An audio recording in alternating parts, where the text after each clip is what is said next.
Hello नमस्कार दोस्तों। आज हम बात करेंगे यस बैंक के स्टॉक के बारे में और जानेंगे इसके इम्पोर्टेंट सपोर्ट और टारगेट के बारे में। साथ ही ये वीडियो आपकी एजुकेशन के लिए है, बाय सेल की कोई एडवाइस नहीं है।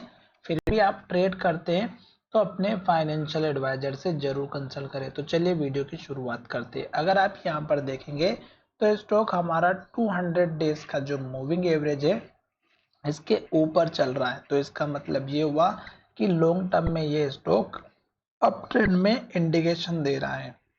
उसके बाद अगर आप देखेंगे तो स्टॉक में एक बहुत बड़ा गैप अप ओपनिंग हुआ था और उसके बाद स्टॉक ने हमारा हाई बनाया और फिर स्टॉक जो है नीचे की तरफ आकर के लो के पास क्लोजिंग दे दिया और इन्वर्टेड हैमर कैंडल बना दी।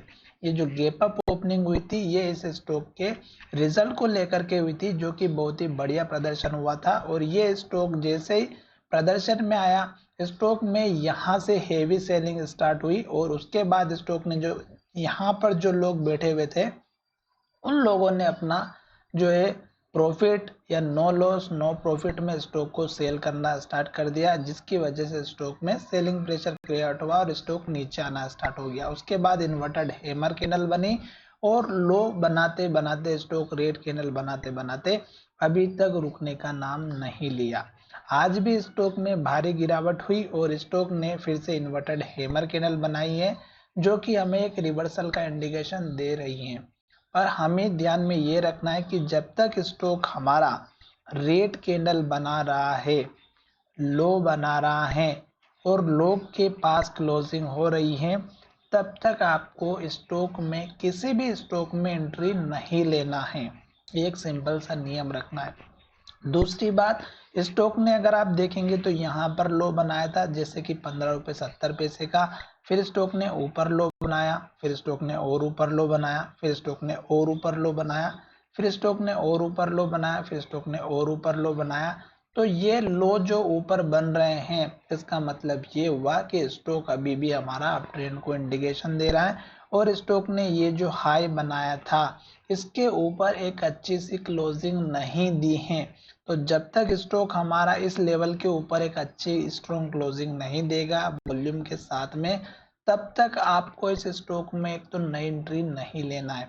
दूसरा, अगर आप लॉन्ग टर्म के इन्वेस्टर है तो 200 डेज के मूविंग एवरेज के ऊपर जब तक है तब तक आप बने रह सकते हैं।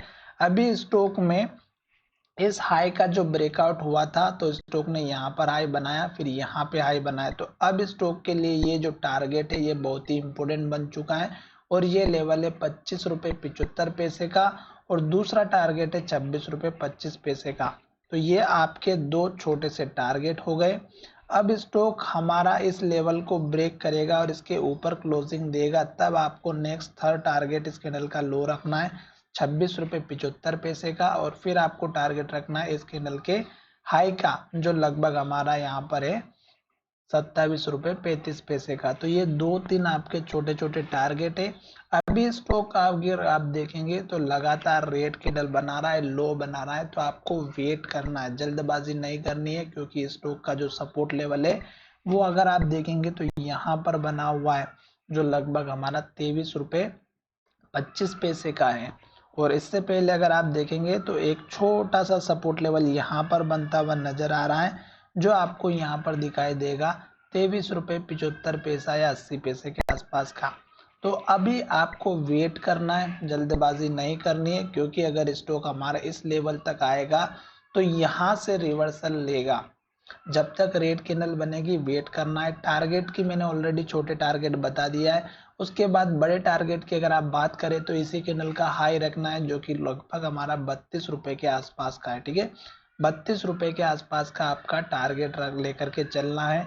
क्यों? क्योंकि स्टॉक हमारा इस लेवल के पास में आ चुका है और अब ये लेवल जब टूटेगा 28 रुपये 55 पैसे का, तो नेक्स्ट टारगेट आपका यहीं पर देखने को मिलेगा। तो चलिए वीडियो में विराम करते हैं। धन्यवाद, मिलेंगे नए वीडियो में।